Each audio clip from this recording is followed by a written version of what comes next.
सुबह का एक साधारण सा वाकया कैसे भ्रष्टाचार का सबसे बड़ा खुलासा बन गया। एक ईमानदार ऑटो ड्राइवर, एक दबंग पुलिस वाला और एक रहस्यमयी महिला जिसने अचानक सबके सामने अपनी पहचान खोली। देखिए कैसे एक गुप्त जांच पर आई आईएएस अधिकारी ने पुलिस की गुंडागर्दी का पर्दाफाश किया। ये सिर्फ एक ऑटो ड्राइवर की लड़ाई नहीं थी, बल्कि पूरे सिस्टम के भ्रष्टाचार के खिलाफ जंग थी। पूरा वीडियो देखें और जानें सच की ताकत कितनी बड़ी होती है। अगर आप भी मानते हैं कि अन्याय के खिलाफ आवाज उठनी चाहिए, तो इस वीडियो को ज्यादा से ज्यादा शेयर करें एंड चैनल को सब्सक्राइब करें। सुबह का समय था। आसमान हल्के हल्के बादलों से घिरा हुआ था और हवा में एक अजीब सी ठंडक थी। रात भर हुई हल्की हल्की बारिश के बाद सड़कों पर पानी की छोटी छोटी नालियां बह रही थीं, जिनमें सुबह की पहली किरणें टिमटिमा रही थीं। शहर की एक व्यस्त सड़क के किनारे स्थित ऑटो स्टैंड पर रोज की तरह भीड़ थी। लोग अपने अपने गंतव्यों की ओर जल्दी में थे। कोई स्कूल जा रहा था, कोई दफ्तर, तो कोई बाजार। इसी भीड़ में धीरे धीरे कदम रखते हुए एक महिला आई। वह साधारण सी सूती सलवार कुर्ता पहने थी। दुपट्टा सिर पर हल्के से ओढ़ा हुआ था। पैरों में साधारण चप्पल, हाथ में एक पुराना सा पर्स। पहली नजर में उसे देखकर कोई भी कह देता, शायद किसी स्कूल की टीचर होगी या किसी प्राइवेट ऑफिस की कर्मचारी। लेकिन उसकी आंखों में कुछ अलग था। एक गहराई, जैसे वह सब कुछ देख रही हो पर चुप हो, जैसे उसके भीतर कई अनकही कहानियां छिपी हों। ऑटो स्टैंड पर खड़े ड्राइवरों में से एक ने उसे देखा और आवाज लगाई, मैडम, कहाँ जाना है? महिला हल्के से मुस्कुराई, मेन रोड ऑफिस, लेकिन सीधा जाना है, कहीं रुकना नहीं। ड्राइवर, जिसका नाम रमेश था, एक साधारण आदमी था। चेहरा मेहनत से झुलसा हुआ, पर आंखों में ईमानदारी की चमक। उसकी उम्र करीब 38 से 40 साल रही होगी। उसने अपने बच्चों की पढ़ाई के लिए रात दिन मेहनत करने की आदत डाल ली थी। बैठ जाइए मैडम, उसने विनम्रता से कहा। महिला पीछे की सीट पर बैठ गई। ऑटो धीरे धीरे चल पड़ा। सड़क पर बारिश के कारण जगह जगह गड्ढों में पानी भरा था और पहियों के गुजरते ही पानी के छींटे उछलते थे। कुछ देर दोनों के बीच खामोशी रही। फिर महिला ने कैजुअली पूछा, आप रोज इस रूट पर चलते हैं? रमेश ने मुस्कुराते हुए जवाब दिया, जी मैडम, यही मेरा इलाका है। सुबह से शाम तक यहीं घूमते रहते हैं। घर भी पास ही है। 2 बच्चे हैं, एक बेटा 7वीं में पढ़ता है, बेटी 5वीं में। दोनों को पढ़ाना है, यही सपना है कि अच्छे स्कूल में जाए। महिला ने ध्यान से उसकी बात सुनी और बस हल्के से हूं कहा। करीब 10 मिनट बाद ऑटो एक ट्रैफिक सिग्नल के पास रुका। बारिश थम चुकी थी, लेकिन हवा में नमी थी। उसी वक्त एक पुलिस वाला, जिसकी वर्दी थोड़ी अस्त व्यस्त थी और चेहरा अकड़ से भरा, सड़क पर गश्त कर रहा था। उसकी नजर ऑटो पर पड़ी और वह हाथ से इशारा करके ऑटो को किनारे लगाने को कहने लगा। रमेश ने बिना हिचकिचाए ऑटो किनारे कर दिया। पुलिस वाला तेज आवाज में, कागज दिखा, लाइसेंस भी। रमेश ने तुरंत अपनी फाइल से सारे पेपर निकाले और उसे दे दिए। साहब, सब पेपर पूरे हैं, देख लीजिए। पुलिस वाला पेपर देखने लगा, लेकिन उसके चेहरे के हाव भाव से साफ था कि वह कुछ और सोच रहा है। पुलिस वाला, ये फिटनेस सर्टिफिकेट का डेट देख, खत्म हो गया। रमेश चौंक गया। नहीं साहब, ये देखिए, अभी पिछले महीने ही रिन्यू कराया है, उसने उंगली से सही तारीख दिखाते हुए कहा। लेकिन पुलिस वाले की आंखों में सच देखने की नहीं, डराने की मंशा थी। उसने अचानक गुस्से में पेपर उसके हाथ से खींचा और बिना कुछ कहे ऑटो का आरसी पेपर फाड़कर सड़क पर फेंक दिया।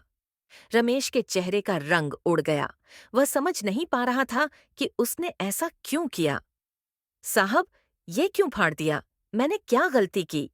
पुलिस वाला घूरते हुए बोला, बहुत अकड़ दिखा रहा है, तेरी गाड़ी सीज कर दूं क्या? पीछे बैठी महिला अब तक चुप थी, लेकिन यह देखकर उसका चेहरा सख्त हो गया। उसने धीरे से पूछा, आपको पता है ये क्या कर रहे हैं? पुलिस वाला उसकी तरफ मुड़ा और होठों पर तिरस्कार भरी मुस्कान लाकर बोला, तुम चुप रहो, औरतों को सड़क पर ज्यादा बोलना अच्छा नहीं लगता। महिला की भौहें तन गईं। ये गाड़ी के पेपर क्यों फाड़े? पुलिस वाला अब गरजते हुए बोला, तुम कौन हो बे? पुलिस से उलझने वाली। राहगीरों की नजर इस तरफ जाने लगी। सिग्नल पर खड़े कुछ लोग पास आकर देखने लगे। माहौल गर्मा रहा था। बारिश के बाद की गीली सड़क पर यह टकराव जैसे एक नई कहानी की शुरुआत कर रहा था। महिला की आंखें अब शांत नहीं थीं। उनमें एक तेज था, पर वह अब भी अपने असली पत्ते नहीं खोल रही थी। सड़क किनारे खड़ी भीड़ धीरे धीरे बढ़ रही थी। बारिश थम चुकी थी, लेकिन गीली सड़क पर गाड़ियों के टायरों से उठती छींटें और आसमान में मंडराते बादल माहौल में अजीब सा तनाव भर रहे थे। रमेश अब भी अपने फटे हुए आरसी पेपर की ओर देख रहा था, जैसे उसके सपनों का कोई पन्ना फाड़कर फेंक दिया गया हो। रमेश सदमे में, साहब, ये कागज क्यों फाड़ दिए? इसमें मेरी कितनी मेहनत लगी थी, फीस भरकर बनवाया था। पुलिस वाला, जिसका नाम सूरज सिंह था, अकड़ से मुस्कुराया। बहुत बोल रहा है, चल गाड़ी साइड में लगा और चुपचाप थाने चल। पीछे बैठी महिला ने अब अपनी निगाहें ऊपर उठाईं। उसकी आवाज शांत थी, लेकिन उसमें एक ठंडी धार थी।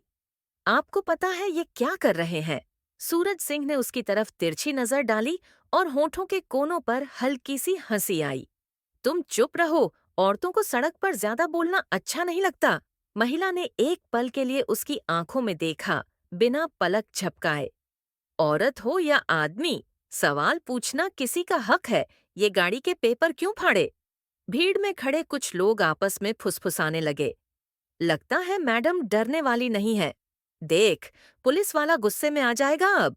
सूरज सिंह की आवाज अब तेज हो गई। तुम कौन हो बे? पुलिस से उलझने वाली। ज्यादा ड्रामा मत कर, वरना अभी तुम्हें भी उठा लूंगा। रमेश ने डरते डरते कहा। मैडम, आप रहने दीजिए, ये तो रोज ऐसे ही करते हैं।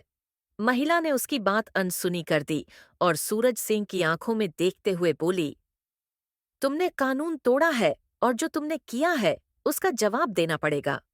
अब तक माहौल गर्म हो चुका था। चारों तरफ मोबाइल फोन कैमरे उठ चुके थे।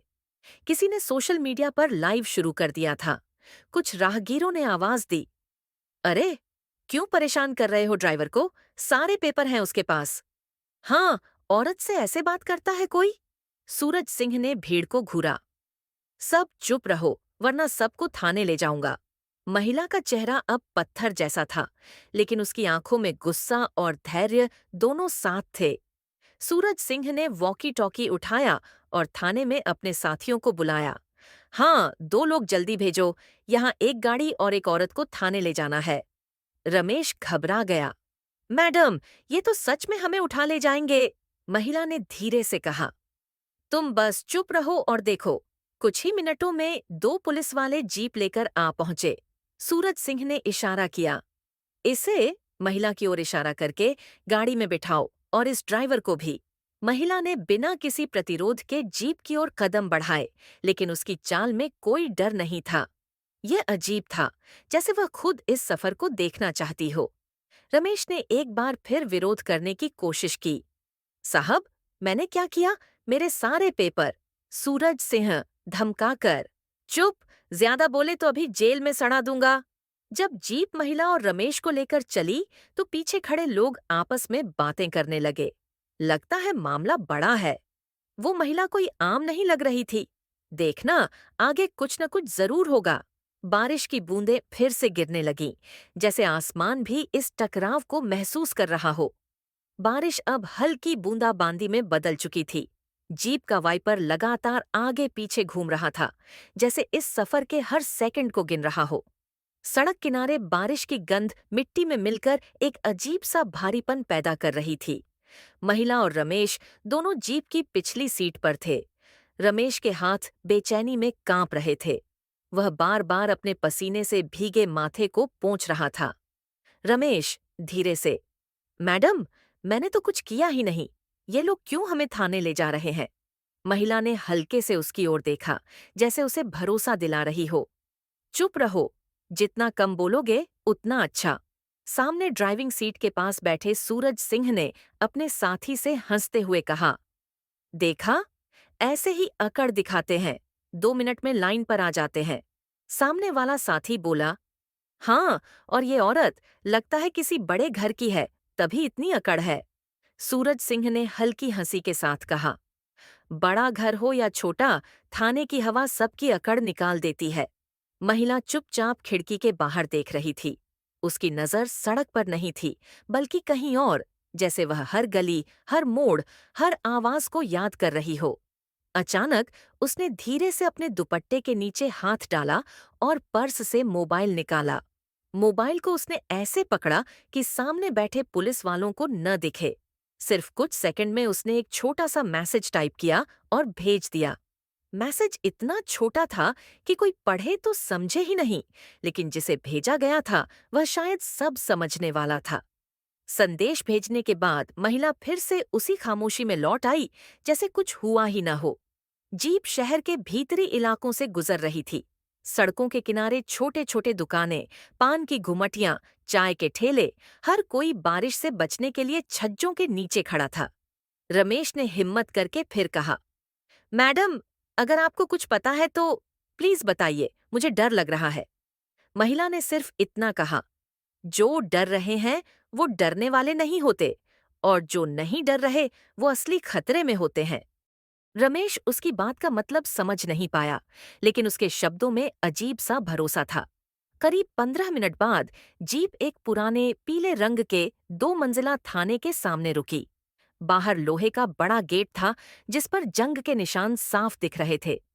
थाने के अंदर जाते ही एक बदबू सी महसूस हुई। गीली दीवारों, पुराने फर्नीचर और पसीने का मिला जुला असर।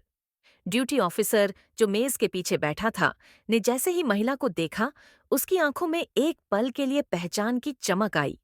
लेकिन इससे पहले कि वह कुछ कह पाता, महिला ने हल्के से सिर हिलाकर इशारा किया। चुप रहो, सूरज सिंह ने ड्यूटी ऑफिसर से कहा।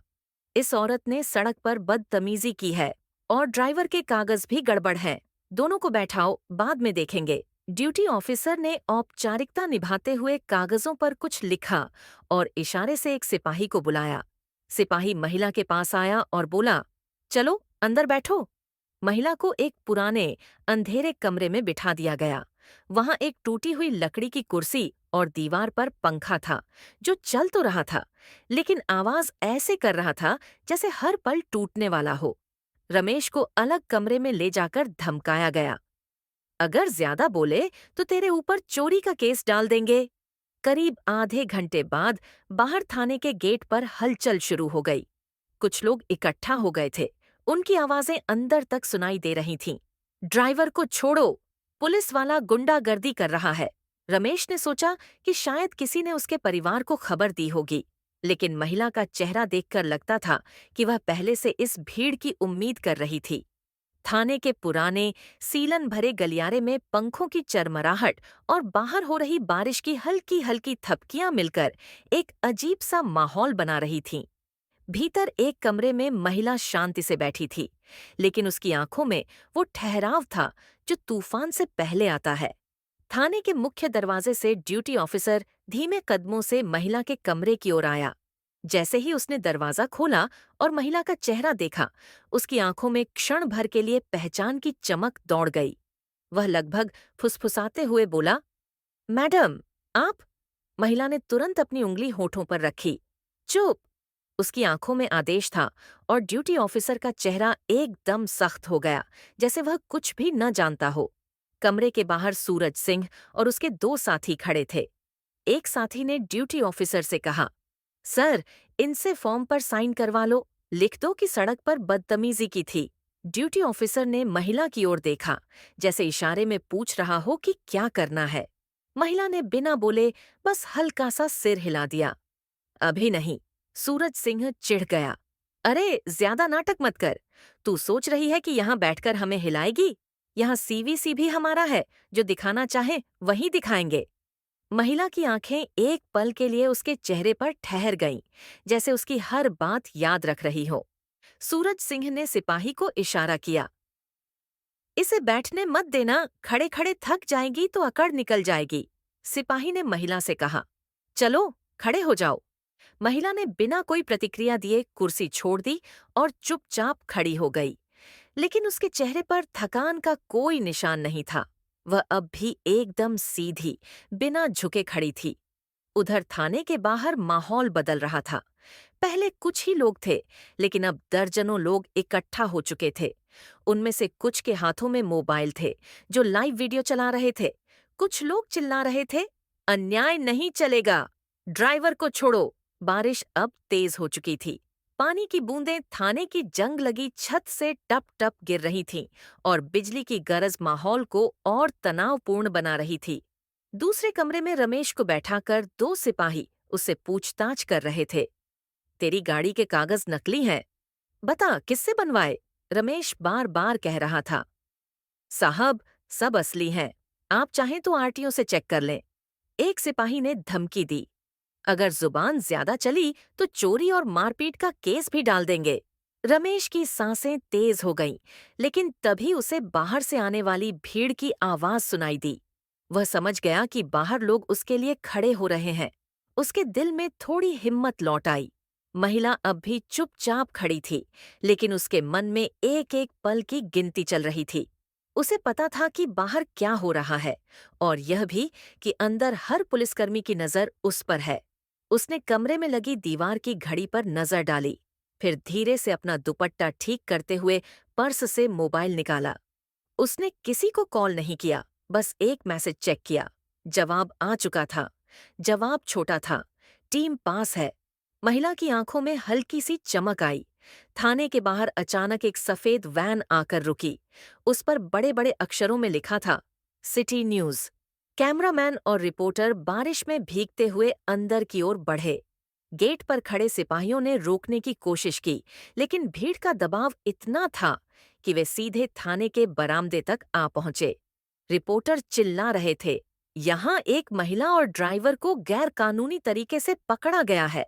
पुलिस की गुंडागर्दी का लाइव खुलासा। अंदर बैठे सूरज सिंह के चेहरे का रंग बदल गया। किसने बुलाया इनको? वह गरज उठा। महिला ने पहली बार मुस्कुराया, एक धीमी, आत्मविश्वास भरी मुस्कान। थाने के बरामदे में भीगते कैमरे और माइक का शोर अब हर दीवार से टकरा रहा था। बारिश और भी तेज हो चुकी थी और बिजली की कड़क बीच बीच में माहौल को और नाटकीय बना रही थी। महिला अब भी उसी अंधेरे कमरे में खड़ी थी, लेकिन उसके चेहरे की स्थिरता अब एक ठोस आत्मविश्वास में बदल चुकी थी। दरवाजे पर खड़े सिपाही हैरानी से उसे देख रहे थे, जैसे किसी को खड़े खड़े घंटों बाद भी थकान न हो। यह उनके लिए अजीब था। बरामदे में रिपोर्टर की आवाज गूंजी, हम लाइव हैं। ये देखिए, एक महिला और एक ऑटो ड्राइवर को पुलिस ने बिना किसी ठोस वजह के हिरासत में लिया है। गाड़ी के सारे पेपर होने के बावजूद पुलिस ने कागज फाड़ दिए। क्या यह कानून का माहौल नहीं? कैमरा सीधे सूरज सिंह के चेहरे पर घूम गया। उसका जबड़ा कस गया, होंठ सिकुड़ गए। उसे मीडिया की मौजूदगी पसंद नहीं थी, क्योंकि कैमरे सच्चाई छुपाने में मुश्किल खड़ी कर देते हैं। सूरज सिंह ने गुस्से में एक सिपाही से कहा, इनको बाहर करो। अंदर आने की इजाजत किसने दी? लेकिन तभी महिला ने कमरे के भीतर से धीमे स्वर में कहा, छोड़ दीजिए, अब बहुत देर हो चुकी है। उसकी आवाज धीमी थी, लेकिन उसमें एक अजीब सा असर था, जैसे शब्द दीवारों से टकराकर सीधे कानों में उतर रहे हों। ड्यूटी ऑफिसर धीरे धीरे महिला के कमरे में आया और दरवाजा आधा बंद कर दिया। उसने फुसफुसाकर कहा, मैडम, अगर आप कहें तो मैं। महिला ने बिना उसकी बात पूरी सुने कहा, सब अपनी जगह रहें, जो होना है वही होगा। ड्यूटी ऑफिसर के चेहरे पर डर और सम्मान का अजीब मिश्रण था। उसने सिर झुकाया और बाहर चला गया। रमेश, जो पास के कमरे में बैठा था, यह सब सुन रहा था। अब उसके मन में सवालों का तूफान था। आखिर ये मैडम है कौन? फ्लैशबैक, 3 दिन पहले बारिश की एक और सुबह। शहर के एक पुराने गेस्ट हाउस के कमरे में वही महिला बैठी थी। टेबल पर खुले हुए फाइल, कुछ फोटो और एक छोटा सा रिकॉर्डिंग डिवाइस पड़ा था। दरवाजे पर दस्तक हुई। अंदर आया एक पतला दुबला युवक, जिसकी आंखों में चिंता थी। मैम, हमारी शिकायतें ऊपर तक गईं, लेकिन कोई सुनवाई नहीं हो रही। ये पुलिस वाला सूरज सिंह हर दिन ड्राइवरों से वसूली करता है और जो विरोध करे उसका लाइसेंस जब्त कर देता है। महिला ने शांत स्वर में पूछा, कितना पुराना खेल है ये? 2 साल से। और सबको हिस्सेदारी मिलती है, वरना इतना खुलकर नहीं होता। महिला ने फाइल में कुछ नोट्स लिखे, फिर कहा, मुझे नाम और सबूत चाहिए और मैं खुद देखना चाहती हूँ कि ये कैसे होता है। वापसी वर्तमान में कमरे में महिला ने अपने पर्स से एक छोटा सा पेन निकाला। वो पेन असल में रिकॉर्डिंग डिवाइस था, जिसने सूरज सिंह की सड़क पर की गई हर धमकी और आरसी पेपर फाड़ने का हर लम्हा कैद किया था। उसने धीरे से पेन को अपने दुपट्टे में छुपाया और गहरी सांस ली। सबूत तैयार है, अब बस सही वक्त का इंतजार। बाहर की भीड़ अब नारों में बदल चुकी थी। गुंडागर्दी बंद करो, पुलिस पर कार्रवाई करो। कुछ लोगों ने थाने के गेट को धक्का देना शुरू कर दिया। सिपाही उन्हें रोकने में जुट गए, लेकिन मीडिया के कैमरे हर हरकत रिकॉर्ड कर रहे थे। रिपोर्टर जोर से बोले, हम ये लाइव फुटेज सीधे राज्य मुख्यालय भेज रहे हैं। देखना है क्या बड़े अफसर इस गुंडागर्दी पर कार्रवाई करते हैं। सूरज सिंह अब पूरी तरह बेचैन था। उसके माथे पर पसीना था, जबकि मौसम ठंडा था। तभी थाने का लैंडलाइन बजा। ड्यूटी ऑफिसर ने रिसीव किया और सुनते ही उसका चेहरा पीला पड़ गया। वह हकलाने लगा, जी सर, जी अभी करता हूँ। फोन रखने के बाद वह सीधे सूरज सिंह के पास आया। सूरज, ऊपर से कॉल आया है, इन्हें तुरंत छोड़ दो। सूरज सिंह भड़क उठा। क्या? किसका ऑर्डर है? ड्यूटी ऑफिसर ने सिर्फ इतना कहा, तू समझ नहीं पाएगा और ज्यादा पूछेगा तो नुकसान तेरा होगा। महिला अब धीरे धीरे दरवाजे से बाहर आई। उसने सीधे कैमरे की ओर देखा और कहा, मेरे पास हर बात का सबूत है। कैसे सड़क पर एक ईमानदार ड्राइवर को परेशान किया गया और कानून का दुरुपयोग हुआ। ये सिर्फ एक ड्राइवर का मामला नहीं, ये सिस्टम के उस सड़े हुए हिस्से का चेहरा है जो आम आदमी की जेब से वसूली करता है। भीड़ में सन्नाटा छा गया। लोग पहली बार उसकी आवाज सुन रहे थे और उसमें एक अजीब सा भरोसा था। रमेश की आंखों में चमक आ गई। ये तो हमारे लिए लड़ रही है, रिपोर्टर ने पूछा। मैडम, क्या आप बता सकती हैं कि आप कौन हैं? महिला ने हल्की मुस्कान के साथ कहा, अभी नाम की जरूरत नहीं। इतना समझ लीजिए, मैं यहाँ एक गुप्त जांच पर थी और अब मामला ऊपर तक जाएगा। थाने के बरामदे में पानी टपकने की आवाज और नारों का शोर अब एक साथ गूंज रहा था।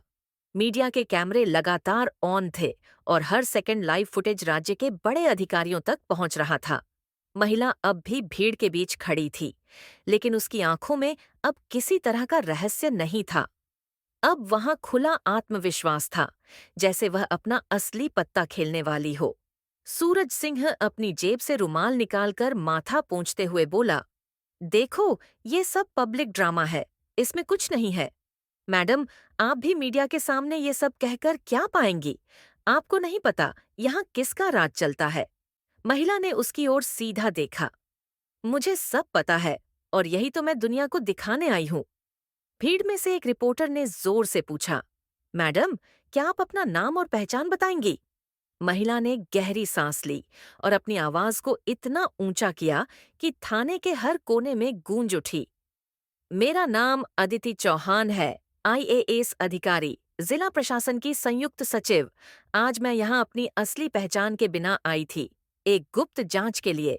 भीड़ में हलचल मच गई। मीडिया के कैमरों के फ्लैश एक साथ चमकने लगे। रमेश की आंखें अविश्वास में फैल गईं। ये आईएएस है। अदिति ने अपना दुपट्टा हटाया और पर्स से एक छोटा बॉडी कैम निकाला। पिछले 3 महीने से हमें शिकायतें मिल रही थीं कि इस इलाके में पुलिस की मिलीभगत से रोज वसूली होती है। ऑटो ड्राइवर, रिक्शा चालक, छोटे व्यापारी, सबसे पैसे ऐंठे जाते हैं और अगर कोई विरोध करे तो उसके कागज फाड़ दिए जाते हैं, झूठे केस डाल दिए जाते हैं। उसने कैमरा ऑन करके लाइव स्क्रीन मीडिया को दिखा दी। उसमें साफ आवाज में सूरज सिंह का डायलॉग रिकॉर्ड था, तेरी गाड़ी सीज कर दूं क्या? बहुत अकड़ दिखा रहा है। और फिर आरसी पेपर फाड़ने का पूरा वीडियो। भीड़ से शेम शेम की आवाजें गूंजने लगीं। ड्यूटी ऑफिसर अब आगे बढ़ा। मैडम, मैं महीनों से ये सब देख रहा था, लेकिन बोल नहीं सकता था। आपने आज हिम्मत दी है, मैं गवाही दूंगा। सूरज सिंह ने उसे घूरा। सोच ले, तेरे लिए ठीक नहीं होगा। अदिति ने ठंडे स्वर में कहा, अब तेरे लिए ठीक नहीं होगा, सूरज सिंह। अदिति ने जेब से अपना आईडी कार्ड निकाला और सीधा कैमरे के सामने दिखाया। मैं अभी और यही आदेश देती हूँ, सूरज सिंह और उसके 2 सहयोगियों को तुरंत निलंबित किया जाए और भ्रष्टाचार, डराने धमकाने और सरकारी दस्तावेज नष्ट करने के आरोप में गिरफ्तार किया जाए। ड्यूटी ऑफिसर ने तुरंत 2 सिपाहियों को इशारा किया। सूरज सिंह ने बचने की कोशिश की। मैडम, आप मुझसे दुश्मनी ले रही हैं। मैं बड़े लोगों का आदमी हूँ। अदिति ने तीखे स्वर में कहा। तू जनता का नौकर है, किसी का आदमी नहीं। और अब जनता देख रही है कि तूने अपने यूनिफॉर्म का क्या किया। बाहर बारिश में खड़े लोग अब खुशी से चिल्ला रहे थे। अदिति मैडम जिंदाबाद, भ्रष्टाचार मुर्दाबाद। रमेश आगे बढ़ा और हाथ जोड़कर बोला, मैडम, अगर आप नहीं आती तो मेरा घर बर्बाद हो जाता। अदिति ने हल्की मुस्कान दी। रमेश, ये सिर्फ तुम्हारे लिए नहीं था, ये उन सब के लिए था जिन्हें ये लोग दबाते हैं। जैसे ही सूरज सिंह को हथकड़ी लगी, मीडिया के फोन पर एक और बड़ी खबर आई। इस वसूली रैकेट में एक स्थानीय नेता का नाम भी जुड़ा है, जो चुनाव में उतरने वाला था। रिपोर्टर चिल्ला उठा, मैडम, क्या इसके पीछे राजनीति भी है? अदिति ने बस इतना कहा, सच को कोई रंग नहीं, बस अब सच सामने आएगा।